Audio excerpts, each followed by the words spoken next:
ভানগড় দুর্গ, রাজস্থান। দর্শনীয় এই দুর্গটি দর্শনার্থীদের মধ্যে একটি খুব অস্বস্তিকর অনুভূতি জাগিয়ে তোলে।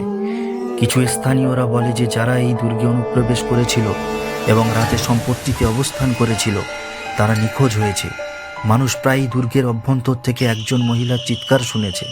ভারত সরকার বিকাল 4টার পর এই দুর্গে প্রবেশ নিষিদ্ধ করেছে। Dumas beach, Gujarat.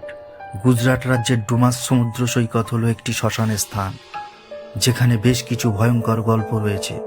স্থানীয় বাসিন্দারা অভিযোগ করেছেন যে বিজোড় সময়ে, বিশেষ করে রাতে, অদ্ভুত এবং ভয়ঙ্কর কণ্ঠস্বর শুনেছেন। এমনকি তারা অভিযোগ করে যে অদ্ভুত মন্ত্রের মতো ফিসফিস শুনেছে, যেন কেউ সৈকতের কাছাকাছি থাকা বিপদ সম্পর্কে সতর্ক করার চেষ্টা করছে। এখন এটি স্থানীয়দের মধ্যে ব্যাপকভাবে বিশ্বাস করা হয় যে এই সৈকতটি একটি হিন্দু শ্মশান। এখানে যাদের দাহ করা হয় তাদের মৃত আত্মাদের দ্বারা ভুতুড়ে।